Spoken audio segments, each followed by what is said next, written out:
This podcast is brought to you by The Shift. It's story time! Hello and welcome back to the Storytime Podcast. My name is Claire. I go by Clisare on the internet, and this is Storytime with Clisare, the podcast where people come on and they tell me their stories. And this week I have with me Chris O'Dwyer. Hello, Chris. Hi, Claire. How are you? I'm good. Would you like to introduce yourself and tell everyone where they can find you on the internet? Yeah, so my name is Chris O'Dwyer. I'm 28, originally from Clondalkin in Dublin. You can find me on Facebook at Chris O'Dwyer Labour, and on Twitter at Chris Dublin Midwest. Dub Midwest. I'll put all the links down in the description and make sure that everyone can just scroll down and click through. I love that though. You're like trying to remember your username. I know. That happens to me all the time. Especially with Storytime. I'm like, is it Storytime with Clisare? So you have an interesting story then for us today. So I used to be, a monk, a friar, whatever you want to call it. That came about due to same-sex conversion that, obviously wasn't successful for Roaring Queen. It's a stubborn stain. It doesn't come out. So for any of y'all that are watching that think that conversion therapy is going to work, it doesn't work. You're fooling yourself.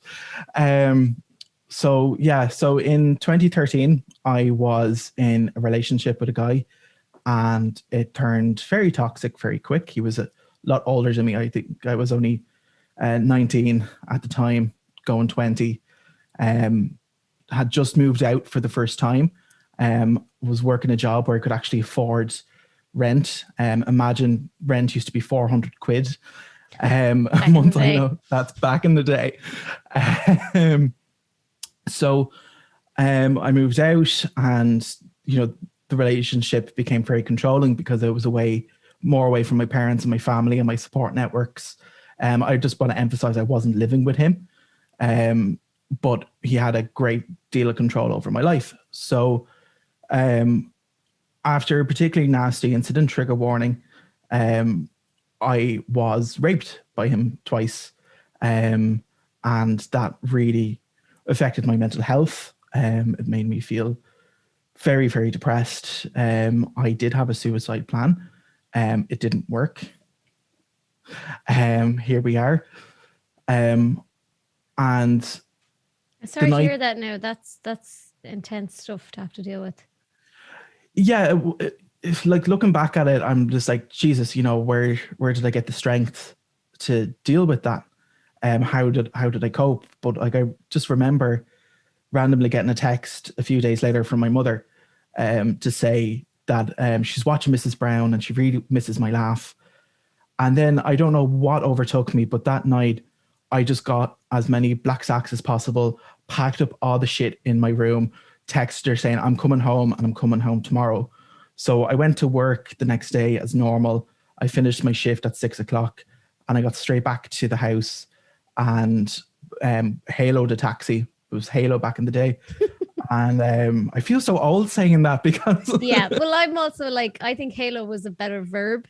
Haloed. So sorry for anyone who's listening who's outside of Ireland. We have a taxi app, used to be called Halo, and we used to say, I've haloed a taxi. Like it works better. Now it's called free taxi. So you can't say I free taxied a taxi. It doesn't make sense. And also taxi's not free. But anyway, no.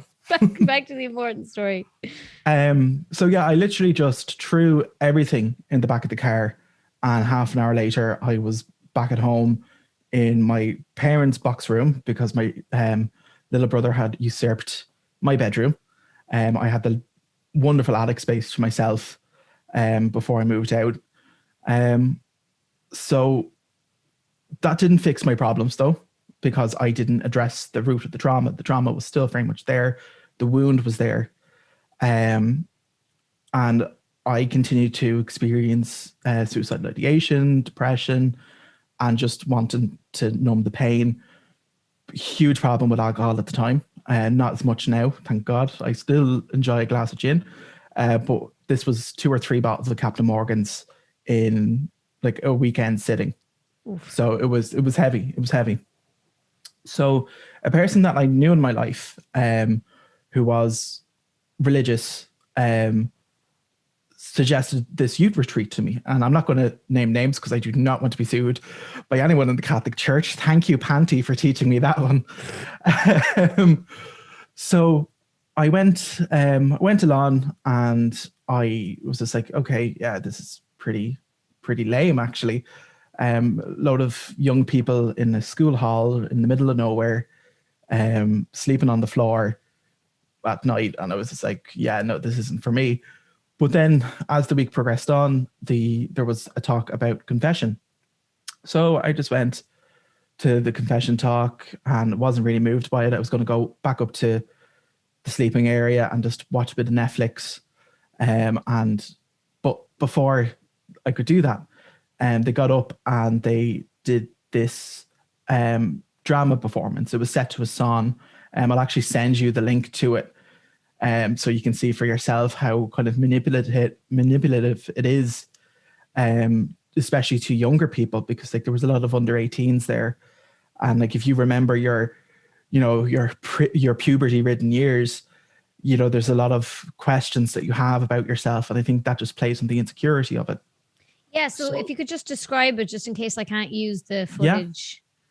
So basically it shows this person pretending to be Jesus and creates this young woman, and, you know, they're dancing, everything's happy, and then introduce the concept of sin.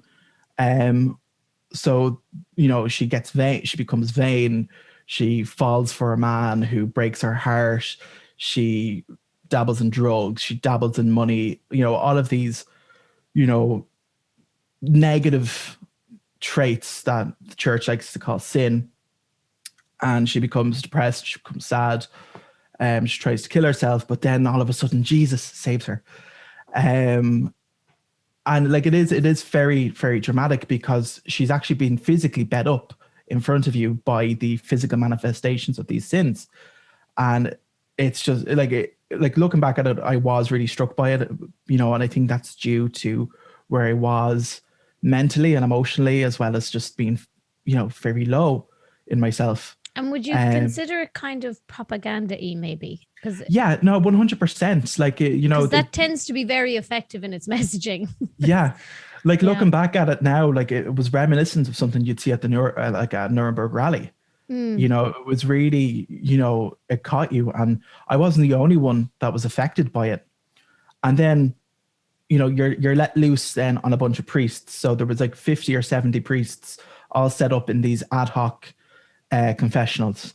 So the way I was feeling, I went running to the nearest priest, and I was like, I don't know what I'm doing with my life. I said everything. I said about the relationship with my ex-boyfriend, the alcohol, everything. You know, the suicide, the depression, everything.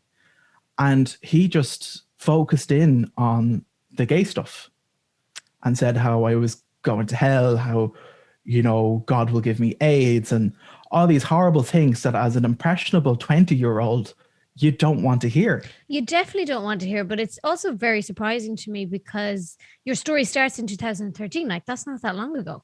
No. And like this, and like the group that hosted the retreat are hardcore Orthodox Catholics. Yeah. You know, and they exist, and they're running these retreats still to this day. Well, obviously not during COVID, but like, and they're a huge attraction because they're free. You don't need to pay anything. I do think that's really important information to get out, because I know that I would have thought that this would have been an outdated practice that has stopped long ago. No. So that's really important information to share, that that's still going on. And unfortunately, conversion therapy is still 100% legal in Ireland and Northern Ireland. Yeah, still legal. Senator Fintan Warfield, a fabulous Sinn Féin senator, brought forward a bill in the last Seanad to get it outlawed, but it, unfortunately, because of the way legislation moves in this country, those of us who were involved in Repeal the Gay to Our Marriage ref know how slow the wheels of change go. It was parked, and there's a great grassroots campaign at the moment, anti Conversion Therapy Ireland, that are really hitting it home and advocating for it to be, the bill to be reintroduced in the floor of the Seanad so it can progress and become law, because this needs to end, because my experience was horrific. I was in this confessional with this man who took advantage of my mental state and started basically carrying out an exorcism in the middle of this hall in front of hundreds. Like, when I mean, like, this wasn't a small group of young people. This hall was packed. There was buses that came from all over the country, all 4 provinces, to go to this retreat. And the buses were free. So they literally lure you in with that. So he started doing his thing and telling me how if I don't change my life and commit to Christ instead of sodomy, as he said, like, with the language, like, he was a relatively young priest as well. And I was surprised. It's like, where is this language coming from? But in my mental state, that's how they were able to break me down. Yep. They were able to get in, and that made me think that, Jesus, this stuff is actually filthy. You know, my sexuality is something that is inherently wrong with me, when in fact it wasn't. And that's when the repression of that side of me came in. That's when I developed this mask that I was not a gay man, that I did not feel attracted to other men, that was just a phase, that I'm going to live a pure life now, away from sin, you know, away from, you know, lusting after Ryan Reynolds, you know. You know what it's like. Yeah. With you on that one. Yeah. So, you know, I kept in touch with the retreat group because they have weekly prayer meetings, you know, all over the country and in Dublin City, and that's where the indoctrination happened. You know, like, things that I previously held as sacred, such as the right to abortion, were questioned and challenged, and I couldn't speak about that anymore. Like, I actually remember winning an award in secondary school as part of the speech and drama program for my argument in favor of abortion. And I think I was like, God, I must have been like 16 or 17 at the time, but I knew then even that, you know, there should be the right to choose, because pregnancy can be dangerous for women, you know, and not just for women who, you know, want to have an abortion. I don't think any woman wants to get an abortion, you know, like, I don't think anyone takes that choice lightly, but they need to have that choice. Yeah. It sounds like they started kind of attacking maybe all your core beliefs, starting with you as a person, and then any beliefs that didn't agree with their conservative side. Exactly. And it made it easier for me to hold myself up to, well, you know, at least I'm not a repealist, at least I'm not, you know, a sex worker, at least I'm not. So it gave me a sense of superiority over people. Moral superiority, yeah. And, you know, that later developed into me seeing that priest again, him asking how I was getting on, and I was telling him, I said, okay, now the next step is for you is to actually join a religious order, because, like, you can't get married. You're never going to be happy, you know, like you're interesting. So he acknowledged that you would never be happy in a marriage. Yeah. And yet he's also trying to tell you that conversion therapy works. Yeah. So there's sometimes their flaws. Logic doesn't really make sense, does it? It really doesn't. But me in that vulnerable state, and, you know, just that the imagery that they use of hell and the words that they use and the very descriptive nature of it, you know, manipulates young people into actually believing that this is 100% true, and, you know, that God is somehow this vindictive bastard that, you know, like a child with a magnifying glass over an anthill. Yep. You know, and that image, I think that's what puts so many people off, you know, organized religion, you know, because of the patriarchal control that comes with it. So I ended up joining a youth ministry group. And, you know, even when I was there, I was like, Chris, what the fuck have you done? It was a group, again, I'm not going to name names. I don't want to be another victim of Pantygate. Yeah, and sorry, just because you mentioned it there a second time, I better explain to anyone who's watching or listening is not from Ireland. Panty Bliss is Ireland's most famous drag queen. Is that a fair thing to say? I think that's an understatement. She's our queen. She's our queen. Queen of Ireland, basically. And Rory appeared as Rory on the Late Late Show, wasn't it? And said a few things and got Brendan sued. O'Connor show, wasn't it? Not? Sorry, you're right. It was Brendan O'Connor show. I think it was. So yeah, basically in an interview, Rory, the person behind Panty Bliss, said a few things and ended up was either threatened to be sued or he got sued, but it was a big story at the time. And basically we've all learned to watch what we say about it. Because these people have a lot of money. Certain organizations in public. So they have a lot of money. That lesson, Panty. Sorry, continue. So I and it was bonkers because it imported conservative American values. You know, we called each other brother, sister. We had to live in dormitories. There was daily prayer. There was daily mass. You know, you couldn't be alone with one of the women. Like you couldn't have those close relationships. If you hugged one of the other, like if you hugged one of the women, you had to do an A-frame hug. So basically, like not like a normal hug. Okay. You had to keep the private parts away, leave room for the Holy Spirit. You know, and like that really reminded me of stories of like, you know, nuns policing the old school dances and like, come on now, leave room for Jesus. But also just the idea that, if you hugged and your genitals were too close, you'd be overcome by desire.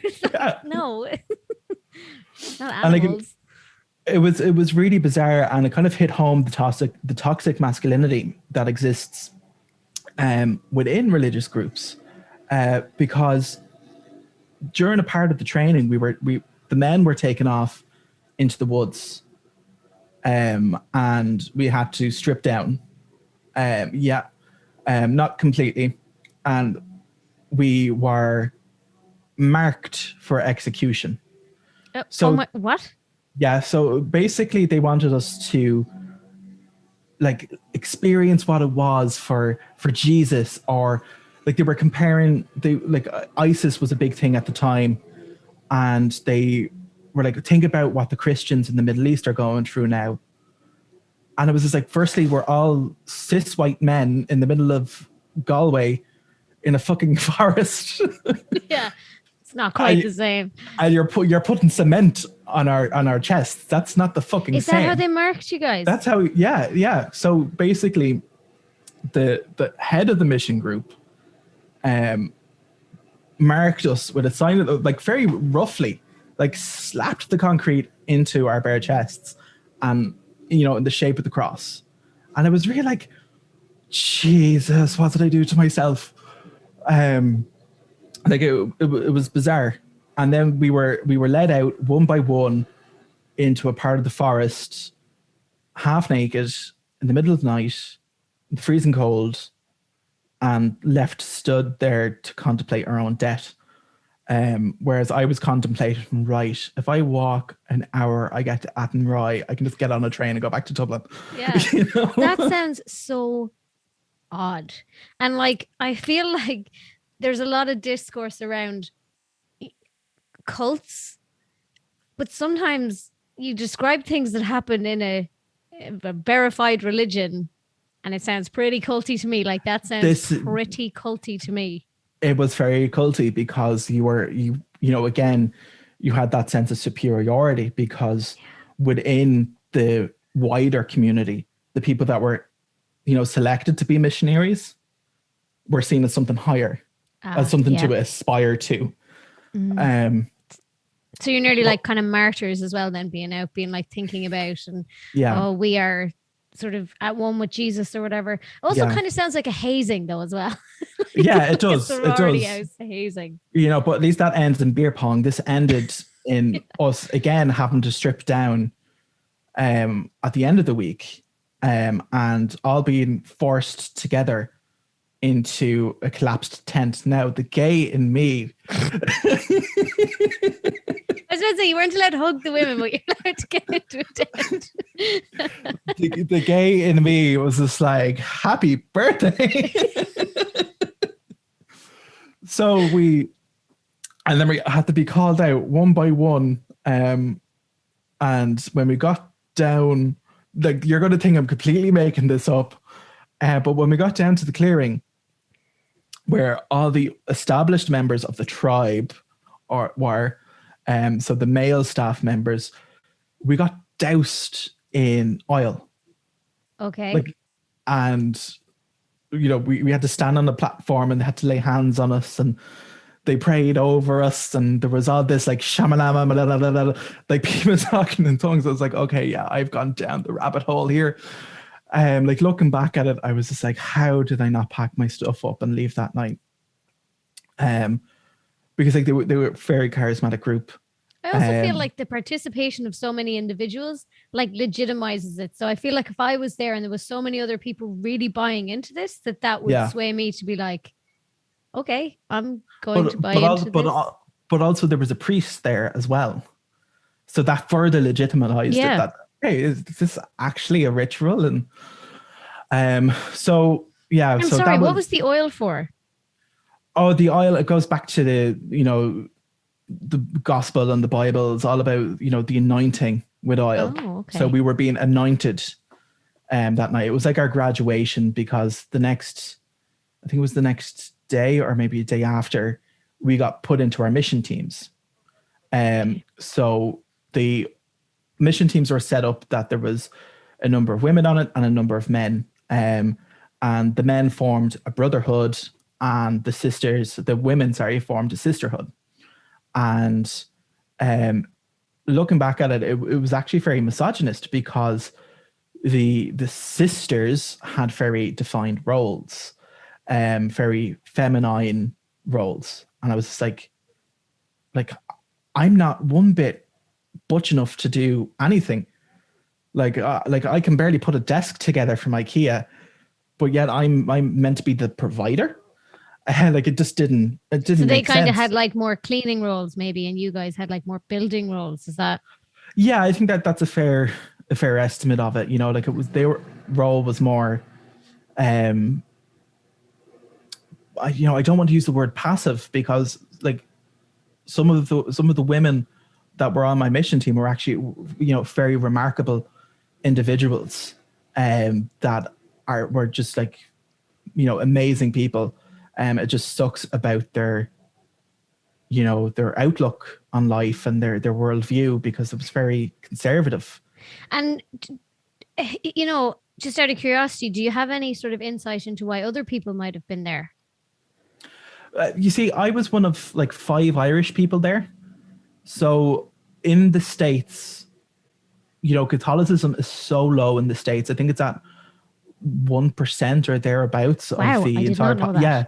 Yeah, no, Catholicism is very low. Like it's concentrated in areas like Brooklyn and Boston, but in the wider United States, it's actually quite small. So those who are involved with the Catholic Church are a bit more militant than what we would be. So there's a desire to serve. So, a lot of the people that were there, the majority were Canadian, Orthodox Canadians and Orthodox Catholics from the United States. And they would have all been involved in a parish. They would have all been involved in other similar mission groups back at home. So it was just a continuation of that, like a desire to serve. They thought they were doing good work by what they were doing, when really what they were just feeding on was the manipulation of young people in schools, because we were let loose in schools. Yeah. So that was our purpose. So we were each assigned a mission area. Oh God! So your mission team got to go into schools. Yeah, and teach RE, do school retreats, lead youth groups. You know, we were a very visible presence in the town because we had these awful uniforms. Oh my God, they weren't brown, were they? No, they weren't brown. I am thinking of someone else, but I'm wondering, did something similar come to my school? Because I specifically remember two things. One, we did a retreat. We definitely did a retreat where I think we were like, it was at a place where normally you'd be silent for the day, but we didn't have to be silent just for that one day, I think it was. And then we also had a group of nuns, is how they were described to us, come to our school and give us sex education, which was basically a video of disease and like rotting penises, and then got told, do not have sex because you will get STIs and die. So we were Catholic like, okay. Education.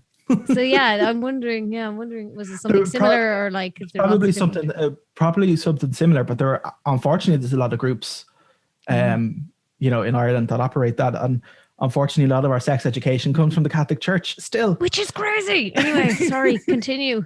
You got to go to schools, or you were asked to go to schools. Yeah, and it was at a very contentious time. It was coming up to the marriage referendum.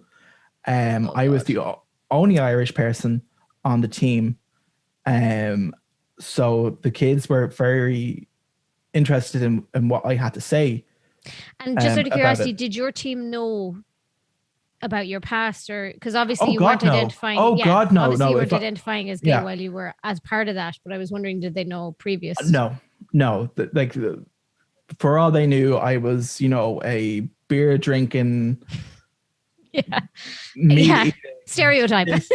You know, Bible thumper.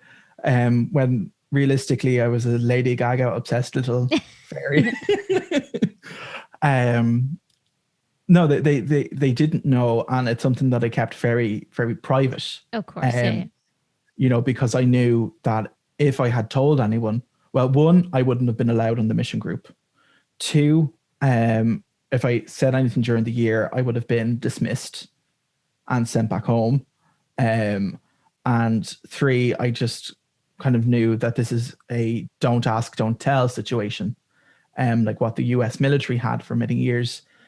So, I did the mission year. It was during the referendum. The kids were asking me. Now, thankfully, we got a get out of jail card when it came to political issues. We were allowed to say, "Oh, I don't have an opinion on that." When realistically, I wanted to scream, "Vote yes, please, for the love of God, vote yes!" Because when I got the chance to go home to vote, I voted yes. But I went to confession afterwards because that's the level of conditioning that existed. And, you know, my team celebrated the fact that I told them that I voted no. You know, I think we had a party that night when I got back to Cork. And I remember waking up the morning that the results were coming in, and they were glued. Because so how it works on the team, you weren't allowed to have access to the internet. You did not have your own mobile phone. You did not have your own money. You did not have any personal resources, so to speak of. So you were allowed internet for an hour, 1 hour during the week. And it was called your internet time. So, you know, they would use it to make contact with their family back home. I would use it to you know, watch Netflix or just catch up on gossip, find out what was what. You weren't allowed to communicate with any other teams. As in, like, I couldn't private message someone. It all had to be in the public domain.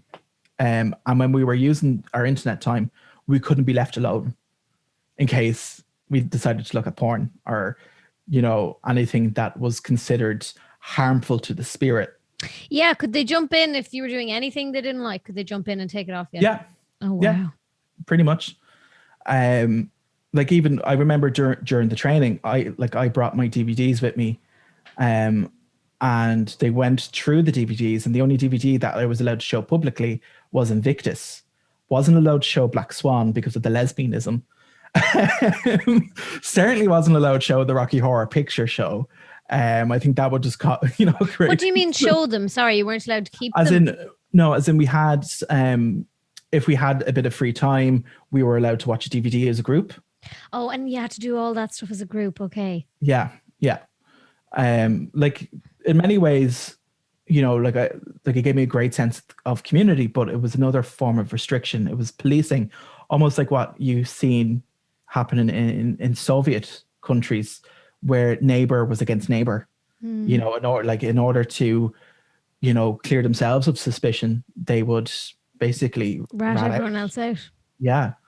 And like, it was a great way of control because, when you weren't in the big group, because we got together as a big group a couple of times a year, there was no staff there to watch and see what you were doing. But yet your team leader was reporting back on every single action during the week. And then you'd get a phone call yourself on the shared phone as it to say, now what's going on? So it really was Big Brother like. So like it was really, really messed up. So when the results were coming in for the referendum, it was on a Saturday. So on a Saturday, that was the only day off that we had a week. We had to be available 6 days a week. If someone came to our door of the Mission House, we had this lovely little house in Cork. We had to be ready to receive them and, bring them in for a cup of tea and a chat, very dodgy, especially when young people started coming to our door and stuff. It was just like, child protection just went out the window, really. So on a no obligation day, we were also allowed internet access. So they were looking at the results coming in and they were crying when the results were coming in, and it looked like it was going to be a landslide yes vote, and that marriage equality was going to be achieved. So it was really, it was really thought provoking for me. It's like, why are they crying? This isn't their country. And it's because actually, I didn't even think of that. Yeah, like I was the only Irish person on the team. The rest were Canadians and Americans, and it was just, and Texans at that even, so even another layer of conservatism. So as the year progressed on, I met up with that priest again. And I told him what I was doing. And I was like, yeah, but that's not going to be good enough. So he put me in touch with a vocation director from a religious order. Again, not going to name names. And the process was really quick. I think I made contact in the April. They'd invite me up to Dublin. I was allowed to leave the mission house because I was going to a religious house. And did a visit. Then they allowed me to go back up to Dublin to do a psychological assessment, did the psychological assessment. And then over the summer, I was admitted into the order with two other men. And we started the journey towards ordination. Really, that was the end goal. Ordination, like where you'd be a priest. Yeah. So from in this religion. Yeah, basically from one extreme to the next, like the path that I was on, like the only way I could be happy, or so I thought, was, or so they were telling you, was to throw myself down into this further. So from 2015 to 2017, no, was it 2015? Yeah, 2015 to 2017, I was stuck there, and I was in what psychologists would say identity foreclosure, because I did not know who I was. I was repressing my true self. I was telling myself that side of me is dirty. That side of me is forbidden. I cannot be happy, living in the world. So I had to throw myself off into a monastery with a load of other men, because that was definitely going to help my same-sex attraction. Thankfully, they were very much older. And like I was, I think I was the youngest by 50 years. Sometimes looking around the table. So there was no hope. But like, it was a very interesting time, because it actually introduced me to my future career, which was brilliant, because we had to do a placement in a homeless hostel. And I had lived a wonderful life of privilege. Like, it was hard at times, especially during the recession and stuff and during austerity. But we still kept the house. I was still able to live a life of relative comfort. So working with people who were experiencing social exclusion was brilliant, so all of the horrible stuff that went before that, the repression, the toxic masculinity, the denying myself, being ultra conservative, thinking I was better than everyone else, that, everyone else was, lesser because I had Jesus, when they had happiness.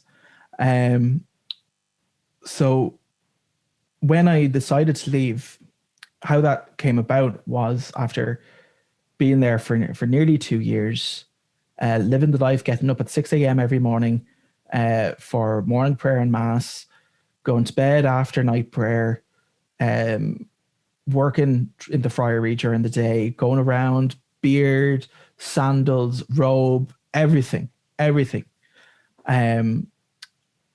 We were getting a sexual development course taught to us by one of the friars.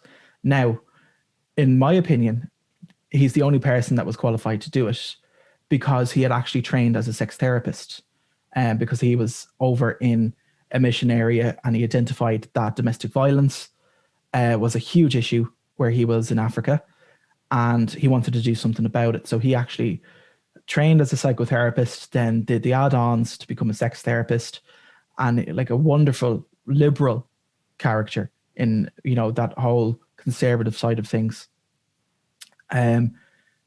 He was delivering the sexual development things, and during his lecture with us, I was struck by something he said, because I had been trying to mask, I had been trying to make myself seem more mature and more spiritual than what I was. He said something: if you put a 50-year-old head on a 20-something-year-old's body, you make a monster. And for me, that was just the eureka moment. That was me realizing I've become a fucking monster here. I am denying who I am. If there is a God, he created me, or she created me, or it created me, or they created me, then I'm denying their creation. I'm denying my God-given right to be a roaring, screaming homosexual with... Yeah, you're missing your whole 20s. Like you're basically, like my whole 20s was just this whole repressed episode. So that night I just said, fuck it. Like, look at what you've done. Look at all the money that you've given the church. Look at all of your personal resources and time and energy and effort you've given the church. What have you gotten back? And I couldn't name many positive things because, I was swapping one toxic relationship for another. So I was swapping the toxic relationship with my ex-partner with the toxic relationship with the church, and then a toxic relationship with my team leader, a toxic relationship with the man who was in charge of my formation, who, at the best of times, was civil enough, but had that controlling and coercive nature that was exactly what my ex was like. And that made me, really think, oh my God, I have not progressed. I am not better than everyone else. I have just hidden away from that trauma when it was still there deep in me, screaming for attention, screaming to be healed, to be picked up, to be embraced, and to tell me that it was okay. But it had to, like, my trauma had to tell me that it was okay, because I don't think I was in the space to hear that. So I remember the following Monday waking up and going through the rituals, going to chapel, spending the hour in chapel with morning meditation, morning prayer, going about my duties. I went into the sacristy, I set up for the morning mass, and my novice master came in, and I just said to him, Father, when you get a chance, I'd like to have a conversation with you. And he was like, oh, about? And I said, I think I'm leaving. And he laughed it off. And he was, okay, we'll speak later. And he went off to say mass. I went, right, no, fuck this. So I went up to my room, got a pair of scissors, and rooted through the storeroom for a razor blade. And I cut my beard off. I trimmed it down. I shaved it off. I took my habit off, the brown robe that they wore, put it in the wardrobe, and started to pack up my room. I didn't leave my cell. So they called it a cell. I didn't leave my cell then until lunchtime. Oh no, I didn't even leave it for lunchtime. I didn't go down to midday prayer, didn't appear at the table for lunch. So after lunch, he finally came up to my cell and seen that it was all packed and was like, okay, you're serious. And then I, began the process where I left. I got given back my personal things, like access to my bank account, my personal effects, my phone, everything. And I remember, just experiencing this huge rush of euphoria because I was like, okay, this is the right thing to do. So I remember that night thinking, I don't have to follow the rules anymore. I can go fucking mad. Like I was in the middle of Kilkenny. Great city for a night out. So yeah, the field, was hit that night, something shocking. But one thing that I used to love to do when I was living a normal life was go to the cinema. I love the cinema. I go by myself. I don't care. I don't care. Yeah, I love cinema. And I just said, fuck it. I'm going to go. So I went to the cinema, and the woman behind the counter was a regular mass goer. So she seen me and she was like, Brother Chris, what happened? No way. And I didn't get into it with her. So I just asked for a ticket for whatever was on next because it was a very small cinema. So they didn't have many screens. So the next film on was La La Land. Oh, no way. Yeah. And that movie to this day, makes me cry because I like, besides being a fabulous story and it's fabulously done, like they should have gotten the Oscar, in my opinion. So I sat there in the cinema with a big bucket of popcorn, a big tray of nachos, a huge Coke, and a naggin of Captain Morgan's because I was like, I'm going all out here. And I remember just sitting there, and I was really struck by the storyline. And every time I hear the theme tune or any song from it, I'm brought back to that moment because felt like a real moment of liberation. So what I did after that was I went to the nearest pub and I had a fucking whale of a time. Like really just said, threw caution to the wind and said, fuck this, I'm living my 20s. I ended up meeting someone that night. I haven't seen him since. But that, for me, that was the healing that I needed. The sexual liberation that I needed, the reminder of that, life is horrible and ugly, but God damn, it can be so good at times. It can be really wonderful at times. And so is that, they told you for such a long period, so it's a couple of years, like, that part of yourself was dirty and stuff. And is that something that you've had to deal with, like actively unlearn or try to figure out how to navigate? Because I know it's not comparable, but for example, we all grew up in kind of Catholic Ireland, and there was a lot that I had to unpack when I got to an age where I was having sexual encounters that I was like, I eventually realized, actually, like, this is not something that is sinful or whatever else. And it's something that can be enjoyed. It's not, stuff like that. So did you have to kind of address all this stuff you'd been repeatedly told over time and try to get back to normal, I guess? Oh, 100%. Like it took a while. Because I thought it would be all rosy. Like I remember right around the corner from the friary, there was a sex shop. And I went into the sex shop and I got myself one or two toys. But then immediately was like, oh, fuck. What did I do? I'm going to go to hell. And that sort of followed me. I left for a short period of time after that in 2017. I was grand with that, but then the Catholic guilt crept back in, and I got in touch with people that I knew from that life, and I started to get sucked back in. Oh God. So much so that I was nearly recruited into another religious order. So much so that the mission group had offered me another position. Oh no. And if it wasn't for he was my supervisor at the time, in work, like we had a really open relationship with each other. Because he was my supervisor when I was on my pastoral placement in the homeless charity. Because I had once I left the order, I had started working full time with the homeless, working in an emergency shelter during the night. That really, his influence really helped me because he knew what I was going through, because it is hard being gay in Ireland, and it's because of the over involvement of the Catholic Church, and just religious authorities, full stop. So, he helped me process that. He helped me deal with that. He helped me get over that, to get over that, that Catholic shame, that feeling that, like they were still very much there.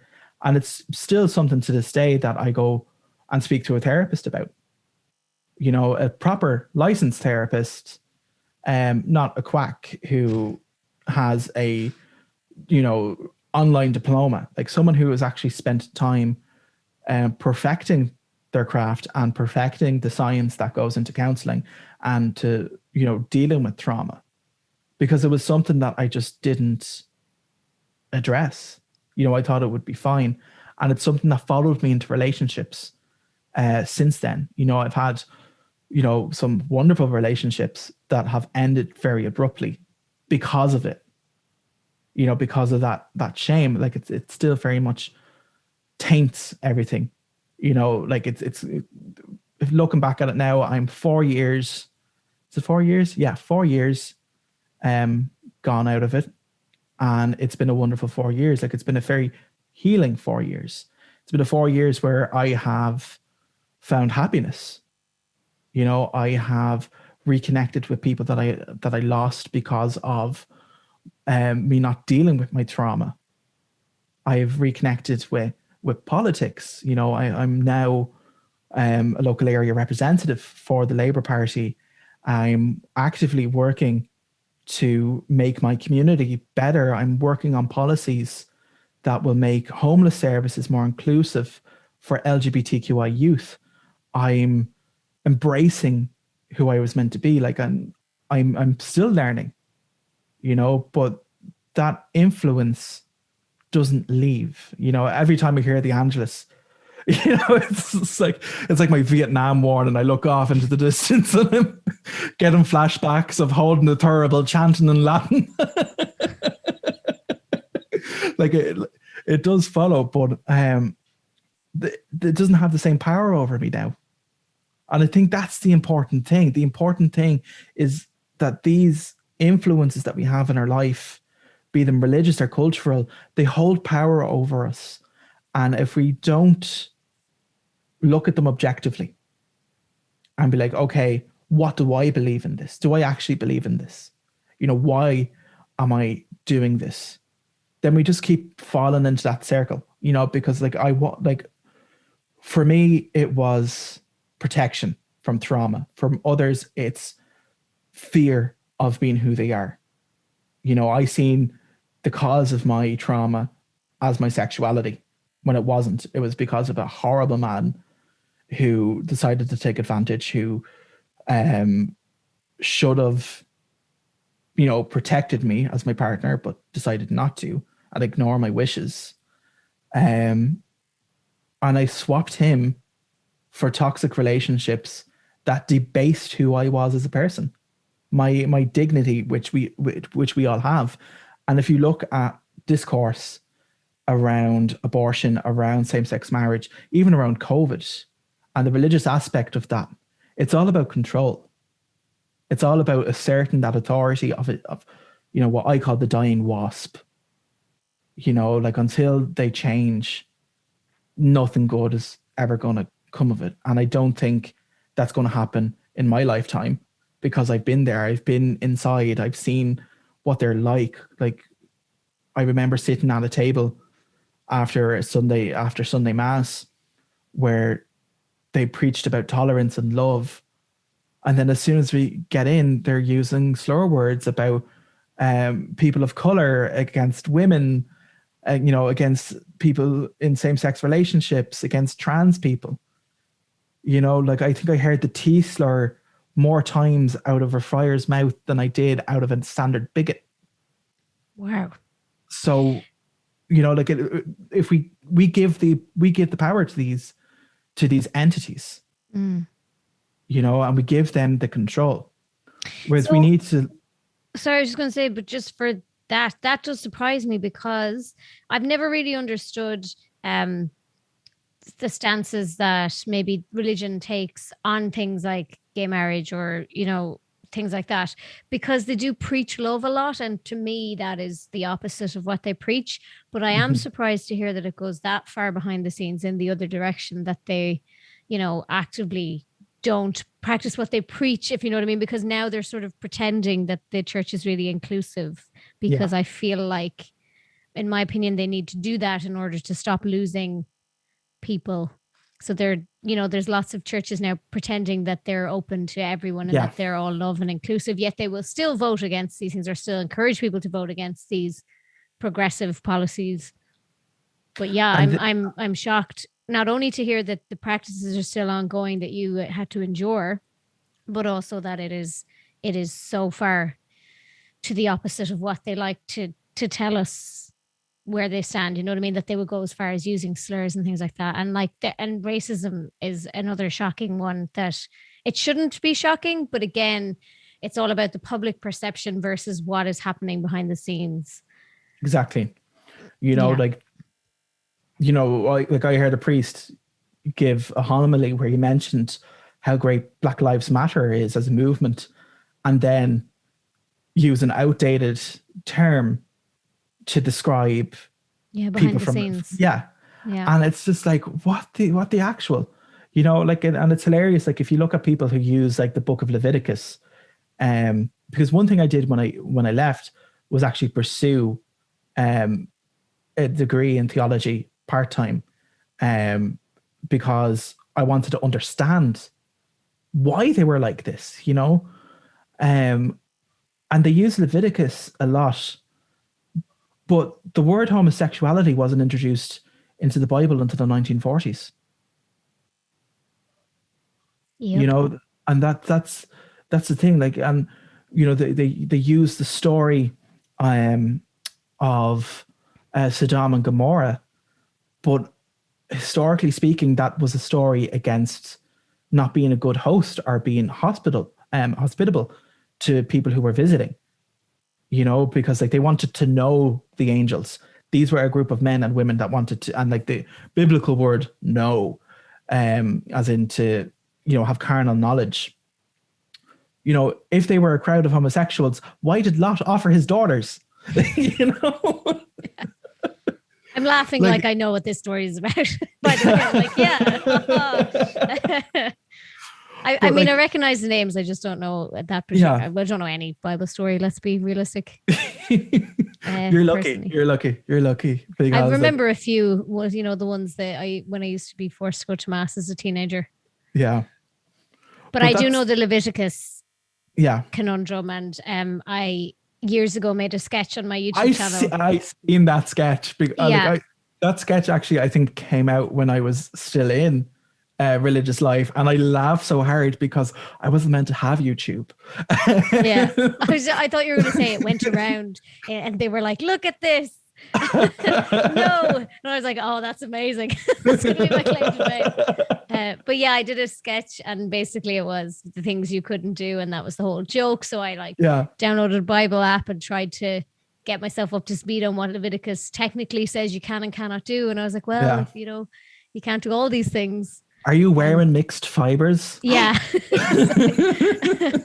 So it was obviously Leviticus never shopped in pennies. Yeah, it was a lighthearted jab at which, to be fair, got mixed reaction. Like there were people who loved it, and then there were people who were really, really, really, really, really mad about it.